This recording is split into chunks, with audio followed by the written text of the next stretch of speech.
Good morning, everybody, and welcome to the Rangers Review morning briefing for Bank Holiday Monday, the 27th of May.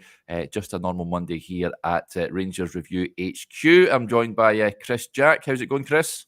Not too bad, Derek. We didn't get a chance to have our debrief on Saturday at Hampden, so we may as well do it live on the show this morning. Yeah, it may be therapeutic for some. We'll look back on the events over the weekend. We'll also discuss some other news affecting Rangers you may have seen this morning and last night as well. Before we do that, just a quick word for our podcast sponsors. MPH Boilers, and they've got exciting news, I'm told. They're opening a brand new kitchen showroom in Dunfermline with a VIP Vegas-themed launch weekend from June the 14th to the 16th from 10 a.m. to 6 p.m. I'm told there'll be roulette games with instant win prizes like 10% off services, free boiler services, and a chance to enter a draw for bigger prizes. If you land on zero, you get entered into a grand draw for a 4-night stay at Trump Tower in Vegas with a helicopter tour. You can RSVP at launch.mph.group to secure your spot. I'll put the all-important link in the description box below, folks. Right, let's talk Rangers, Chris. Disappointing end to the season on Saturday. I don't think many that we spoke to prior to the game were confident of Rangers getting a victory in the Scottish Cup final. More hope than anything else. However, I don't think you can fault the players' effort levels on Saturday.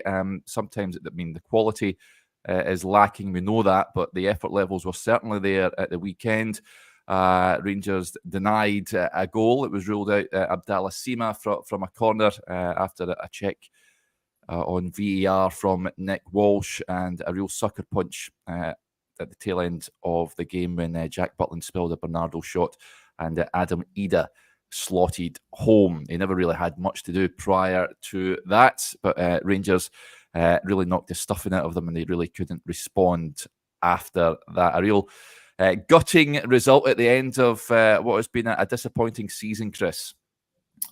It was. I thought the performance was better than I thought it would be. I thought Rangers were in the game more than I thought they would be.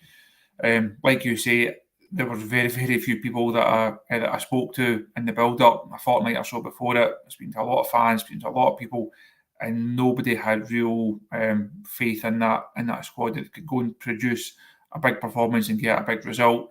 I thought the effort was there. The quality, once again, just not in those key moments. The manager outlined some of those key moments in his post-match press conference. Ultimately, I think it sums up the season for Rangers of okay, but not good enough. And that's been the case in all firm games. It's been a case over the course of the campaign. We just need to admit that in those big moments, the squad just isn't there. The firepower's not there. The quality's not there. Yes, controversial decisions, which I'm sure we'll come on to. Yes, wrong decisions for sure. But I think the manager spelled it out in his post-match presser. He mentioned those key moments, and you think of the players that coming in. Sima not quite been fit. Matondo not quite been fit. Desser's also having to go off at half-time with an injury that he's picked up. Just the final injury blow in a season of horrendous luck on that front. So it was a sore one for Rangers. I thought they were the better side. Rangers deserved to win the Scottish Cup, but they didn't. And I think that almost sums up the entire campaign. Yep, it's a sobering end, unfortunately. Right, let's get stuck in. First of all, there's a few comments coming in. Prior to the final, we were both fortunate enough to attend the Walton Smith statue unveiling. Seen a few Rangers Review subscribers there. Bumped into Duncan Smith that gets in touch. He says, Derek, great to see you Saturday. Gutty, we didn't get a result. Yeah, great to see you too, Duncan, and thank you for tuning in. Mark Lackey says, good morning, guys. Saw you both at the statue unveiling. Derek, you're a lot taller than I imagined. So yeah, absolutely fantastic. Good to see so many of you, that unveiling, thousands attending that at Ibrox. It really was a fantastic occasion to be at. And the statue itself, Chris, is magnificent, is it not? It is. It was definitely the highlight of Saturday. I was pleased to see so many fans make the journey along. Also, some would have been heading to Hampden and just left the house a bit earlier. Some, that would have been their only excursion of the day. But I think it speaks to the esteem that Walter has held in, that so many made that journey to go along to the unveiling. I'm sure people will make their own journeys over the next couple of days, a couple of weeks, just to go and see it. A great turnout from the fans, great turnout from the board. Also, the manager was there, the staff were there, a number of former players, so obviously Barry Ferguson, Nacho Novo, a number of former players there as well. Obviously Bomber was there. It was great just to see so many faces, so many fans. And great to see the Smith family get that moment to unveil the statue. I think the club and the sculptor have done a wonderful job on it. It really looks the part. Such a fitting, iconic pose of Walter as well. I think when people knew there was going to be a statue, there's so many images that come to mind over his Rangers career. I think to have that one, it's really fitting. It's also in a great place outside Ibrox, so it's there forevermore. And I think, as we said last week, there is no more worthy a recipient of that honour. So I'm sure there's a number of people who would have had a tear in the eye over the course of the unveiling. It was certainly great to see. Yeah, most definitely. Right, the game then. The contentious decision, of course, is the disallowed goal. Clement was quizzed after the game on it. He says the general thought is that you're disappointed that you lose, because I think, I don't think even people at Celtic were saying that they are not really neutral, that we were the better team today. In that way, it is mixed feelings. You're disappointed because you do everything to win, and everyone worked really hard for that in the last weeks, last months. I'm also proud of what the team have showed today. Do we need to take steps? Yes. We got 2 shots on target today. We get a goal. We created 6 shots on target. We need to score in that moment. If you have the scenario also that you score goals and they are disallowed in that way, that is also in that moment a disappointment when I compare with the push that Scales gives to Dujon Sterling in the first half.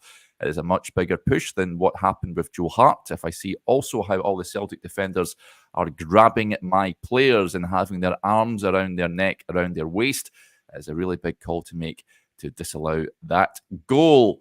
Listen, but when Abdallah scores, he wheels away in celebration. You felt that was the moment Rangers would go on and win the game. There was one-way traffic at that point. And you just knew, I mean, every goal's checked for VAR, obviously, but you just knew something would be pulled up. And of course, Nick Walsh saw a push on Nico Raskin and adjudged that to have impeded his attempt to get the ball, and he disallowed the goal. What do you make of Clement's point, though, about sort of players getting filled in the build-up to that, Chris, and the goal being disallowed? What's your overall take on it? For me, that's not why VAR should be there. It shouldn't be in place to look for minor indiscretions and look for reasons to cancel goals. There's been a number of instances over the course of the season, and you can't celebrate goals. Now the fans obviously went daft when Sima scored, but the guy sitting in the press box, we then get the replay of it, and you see it. I think they're going to bring that back, and as soon as you then see it again, as soon as you see the still image, you just know how it's going to go. There was no need for that to be chopped off. That, yes, Vaskin's hands are on Hart's back. It's not a foul. He's not impeded the goalkeeper to the extent that a goal in a cup final deserves to be chopped off. It was a nonsense. And as the manager said, you compare it to the one Scales on Dujon Sterling, how that is not a foul, but the Raskin on Hart is a foul. Somebody will need to sit me down and explain that, because that's just a nonsense. So that's not why the technology should be there. I think Clement has spoken a number of times over the course of the season about VAR and why he's still a fan of it. For me, it's not the technology that's the problem. It's the way that it's being implemented. It's the way that it's being used, and referees and referee teams looking for, minor indiscretions to chop off goals. That's not why it's there. That's not what it should be used for. It should be there to use, or it should be there to bring justice, if you like, for major incidents that are missed, things that the referee can't possibly see.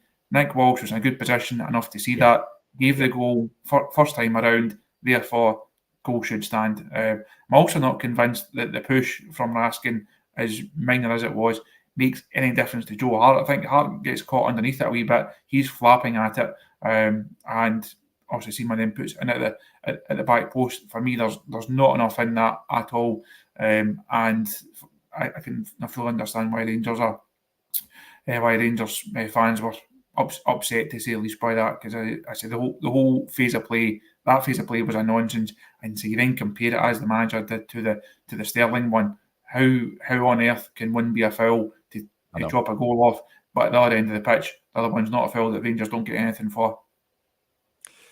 Yeah, I think it was extremely harsh as well, I've got to say, and I know that some people will disagree. Kenneth, with the point, says the ref gave it was beaten. Of course, we're at a point now where we're re-refereeing games. You're quite right, Chris. He had a clear view of the incident.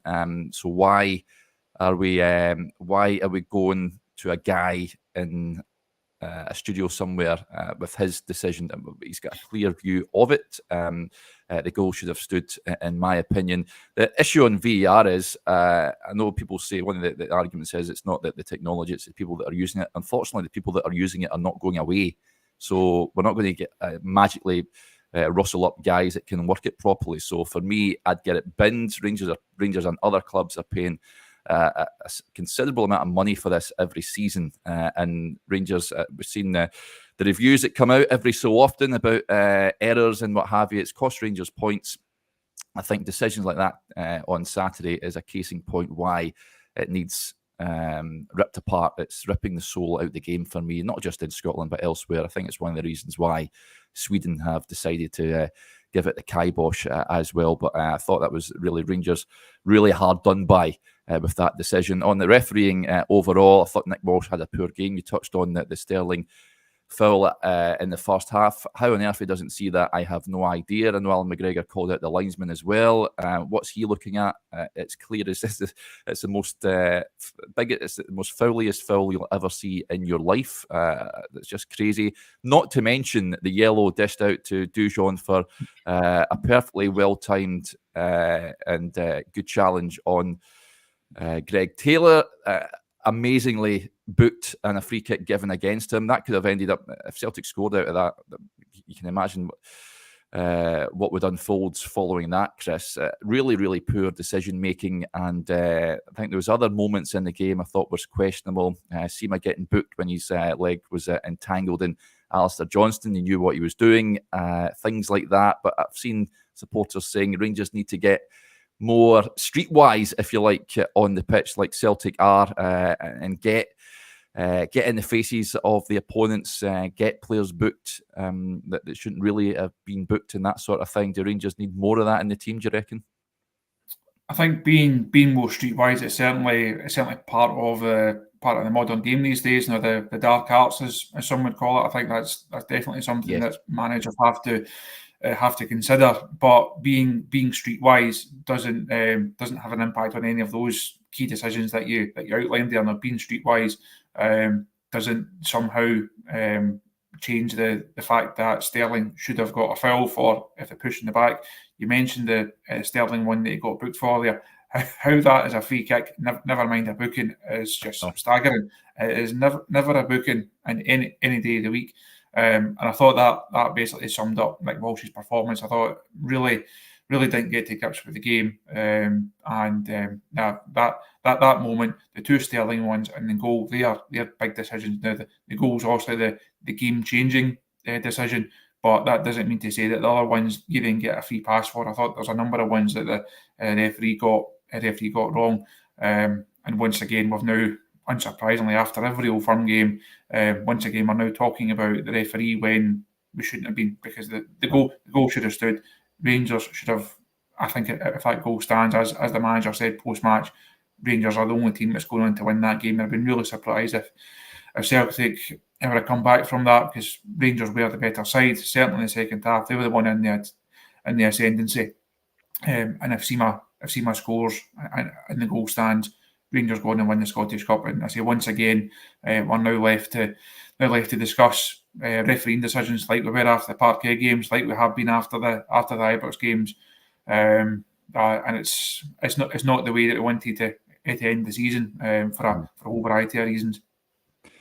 Yeah, listen, the game's too big for guys like Nick Walsh to be refereeing games of that magnitude. The refereeing standards in this country we know aren't good enough. Whether they improve for next season or not, it remains to be seen. I have my doubts. Know that Willie Collum is taking over from Crawford Allen as head of refereeing. Whether we see a marked improvement, I'm not quite sure.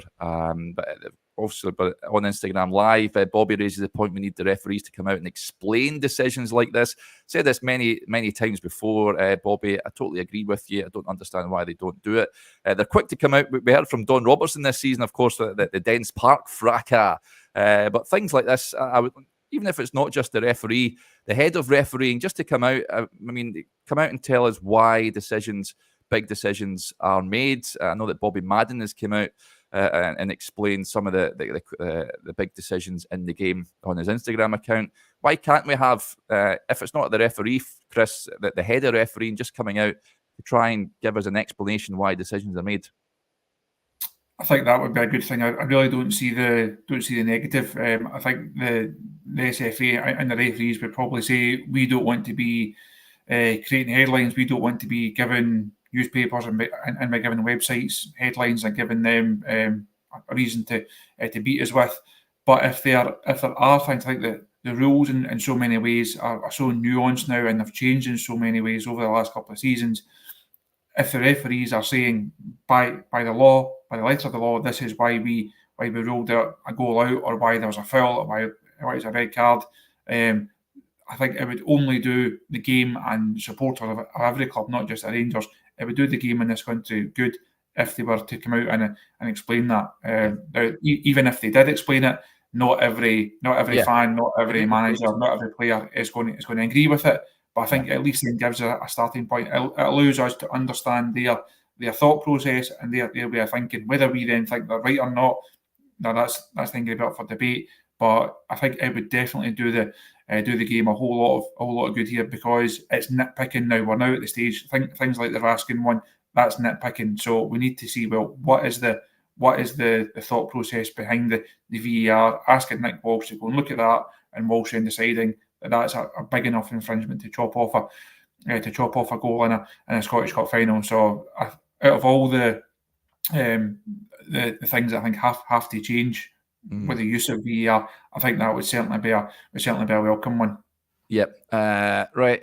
Let's move on to Rangers themselves. Lots of comments coming in just on the lack of quality and what needs to change. Hugh with the point says that, hi guys, Hernandez's injury isn't good, hence the reason he got substituted. Yet it was an ankle injury he picked up. He said it was at the tackle from Carter Vickers in the first half, which was why he was brought off at the break. I thought Abdallah Sima did well when he came on. Of course, he's clearly not 100% match fit, but he's someone I want to see in a Rangers jersey next season. Drew Hislop with an interesting point here, Chris. He says, I'm still fully behind Clement, but he's under pressure right from the start of next season. His lack of game time for Raskin now looks a terrible call. Thought Raskin was good, probably one of the top performers for Rangers at the weekend. Unfortunate to be on the losing side. That's why he was brought to the club, for performances like that, Chris. It's a mystery why we haven't seen more of him. We know he has been injured, and the manager hasn't used him that often up until really the last few games of the season. This point that Clement being under pressure, is it a fair one? Every Rangers manager is always under pressure. That's the easy answer to that one. But I do take Drew's point now. I think ultimately a Rangers manager that's unable to beat Celtic doesn't last very long as Rangers manager, because that's the entire reason for being here. You're here to win trophies, and to win trophies you have to finish above Celtic in the league, and you have to beat them in cup finals, both of which Clement has failed to do this season. Now, I think there has been enough of the Clement era so far to suggest that he still deserves backing from the board, still deserves backing from the support. But I don't think you can underestimate how important the first few weeks of next season are. He outlined some of that post-match in terms of the league games in August, the Champions League qualifiers, having to build a squad for that.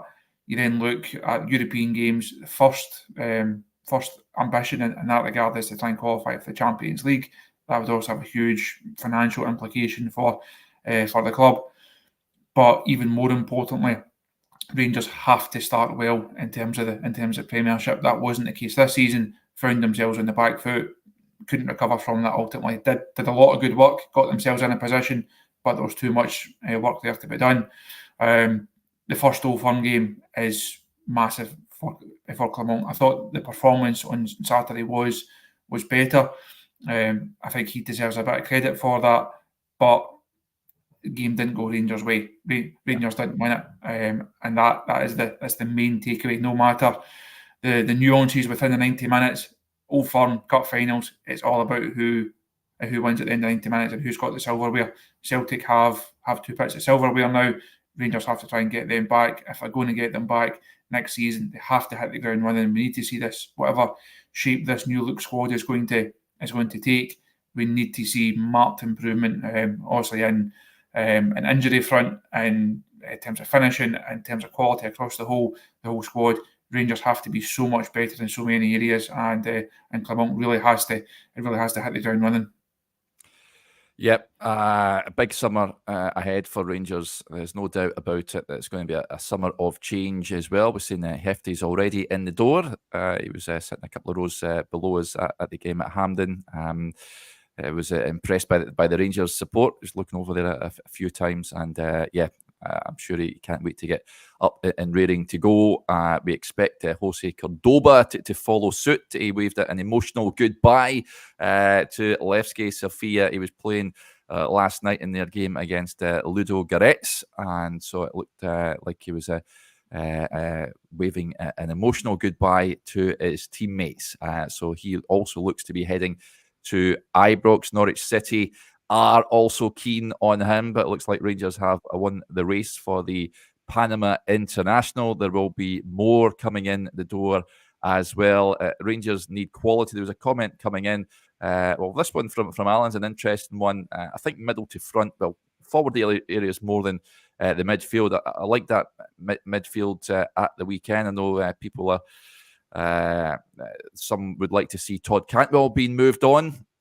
Some would like to see him stick around, but I think that the Sterling, Diamande, Raskin sort of trio really worked well for Rangers. Alan Wright with the point says, Derek, do Rangers need a new playing format? Not sure playing with number 10 works. Well, Clement does like playing with a number 10. He also likes playing with 2 wide men. So we expect to see some movement with regards to that in the summertime. But the Rangers need to ditch playing a number 10, Chris?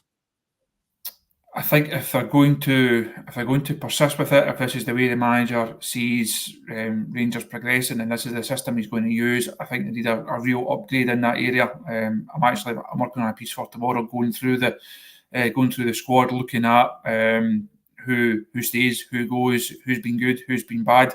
I'm sure it'll spark a bit of debate once it goes online tomorrow morning. For me, that number 10 area, it's so important for Rangers next season. Tom Lawrence, I don't think deserves a crack at it. I would move him on. Cantwell, he seems to just split so much opinion. Some are big fans. Some thinks he flatters to deceive. For me, I think there's definitely room for improvement. Whether Cantwell is at the level, whether he can get to that level, I'm not convinced. I think you're looking at him as someone that can potentially move on. That number 10 role in general, I wouldn't be that sad to see it ditched. I think a midfield 3 is the one that I spoke about last week ahead of the Old Firm game. Sterling, Diomande, 2 names in there. Raskin, I think, deserves a place in the squad. I would like to see another midfielder come in. I think Rangers definitely need another quality option there. You're looking at Lundstrom moving on, Kieran Dowell moving on, Brian Jack probably moving on. So there will be a bit of movement within that midfield. Like Sterling and Diomande, 2 that you can hang your hat on. Raskin, I would keep. I think there's still more to come from him. you get someone else in, and that would be a more solid midfield three for me rather than the two and then the one. But we know the manager likes that system. It's the one that he's persevered with it again on Saturday. He could argue that it worked. It certainly worked to a better extent than it has done in Old Firm games previously.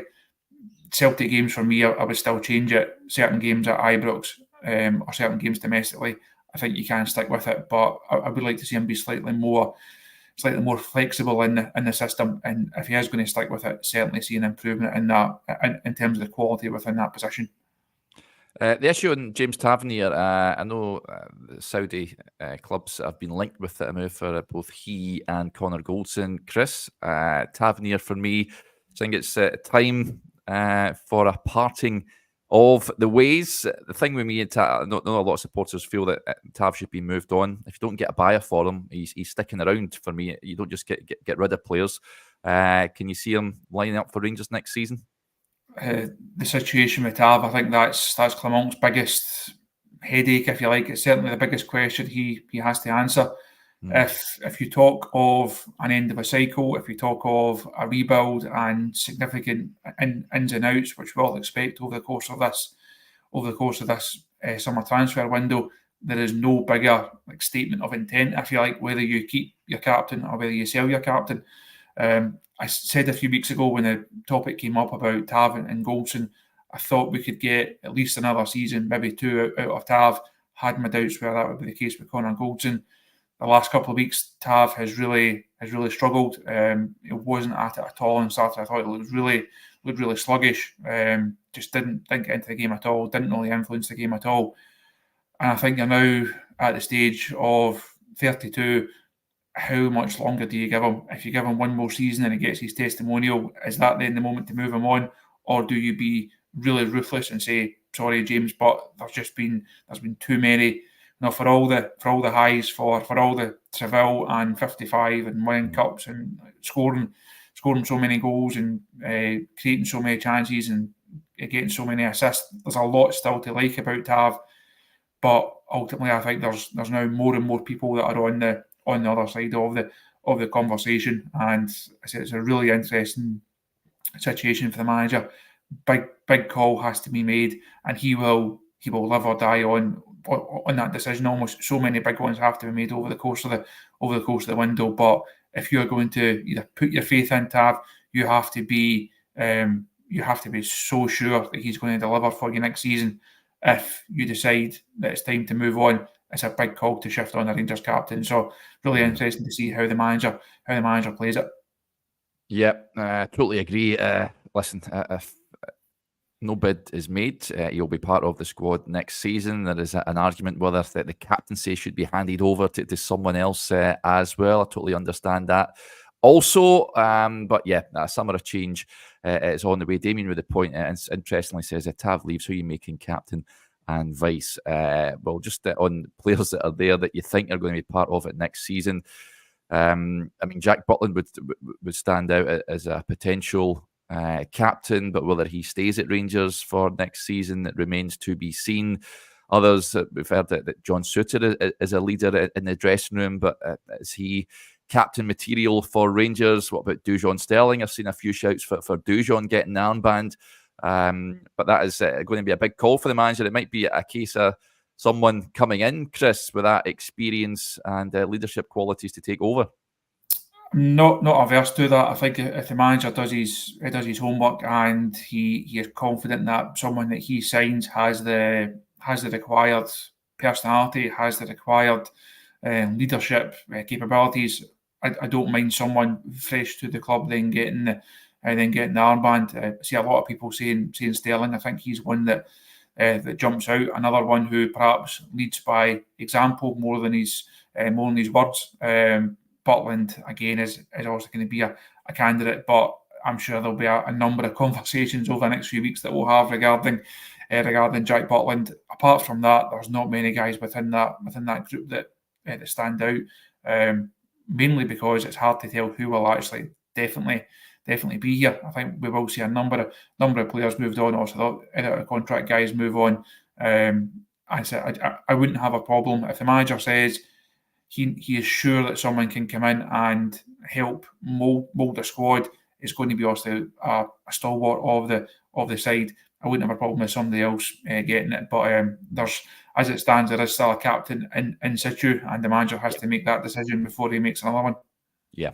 Other news you will have seen, Rangers' potential Champions League opponents. They have been boosted with the fact that they will be seeded in both the third qualifying round and also the playoff round should Rangers progress to that stage. It comes after Atalanta secured a top 4 finish in Serie A. So Rangers' potential opponents in the third qualifying round could be our friends in Belgium, Union Saint-Gilloise, FC 20 from Holland, or the winners of either Fenerbahce, Dynamo Kiev. I think those two clubs play either Partizan Belgrade or Lugano in Switzerland. And then Rangers, should they progress past that qualifying round, they will take on either, I think it's the winners of those matches, Salzburg or Lille of France as well. So they will be seeded. Some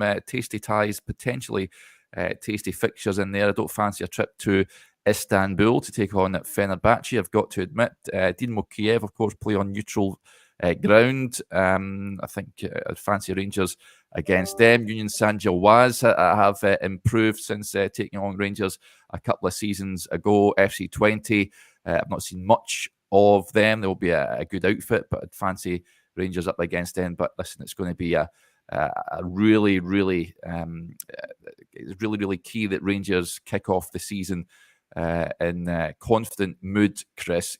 Negotiate these qualifying rounds and get into the Champions League where the finances on offer will help massively.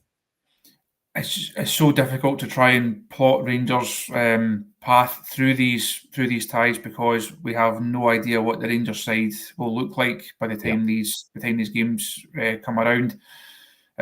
Such a big rebuild is required. Again, manager spoke about it post match on Saturday about the difficulty of trying to build a squad to head into these games. But as you outlined there, they just make such a difference, obviously from a financial perspective, but it would give the squad a big boost if they can get through that. You think back to the Steven Gerrard time, building squads early on in the summer, and then getting through these qualifiers, getting into the group stage. So that did a lot for the squad, both in those seasons and in seasons to come. So Rangers do have a lot of work ahead of them before they can even think about that. But I think those, if you outline the ties there are no giants in them on paper. No. Rangers, they'd have to fancy Rangers' chances of getting through them. But that fanciedness, if you like, is tempered by we just don't know what the Rangers team is going to look like by the time we get to them. Yeah, and listen, I said the financial rewards on offer are there for all to see in the Champions League. I'm not a big fan of the tournament. I've got to say, Rangers have got no chance of going far in it the way it's designed, unfortunately, but it is lucrative in terms of the coffers, and given Celtic are in there, then they need to keep pace for regards to the finances and challenging for honours. Just before we wrap up, Hugh Hepburn says, I didn't know Kiev playing Hamburg. Take that. Yeah, what an away day that would be. Hugo Baird with the point says, well done to the Rangers women. Yeah, absolutely. Congratulations to Joe Potter and the Rangers women's side. They completed a cup double at Hampden yesterday with a 2-0 win over Hearts. So fantastic achievement from the Rangers women's team. I'm sure next season they'll be aiming to go one better and secure a domestic treble, just missing out this season on the league title by goal difference. So, all the best to the women's team next season. Good to see one Rangers team win at Hampden over the weekend, that's for sure. Let's hope the men's team can do that next season. Right, that'll do us there. Big thanks to Chris and everyone for interacting with the show as ever. Just a heads up for those of you that are Rangers Review Extra members. I'll be back on round about 1 o'clock this afternoon, and we'll have our Q&A show. So get your questions in. I'll pop out the post on the community page. Fire in your questions, folks, and we'll get through as many as we possibly can. Expect it to be a busy show. Right. We'll speak to you. If I don't speak to you a little later on, then enjoy your bank holiday, and I'll speak to you tomorrow morning. Bye for now.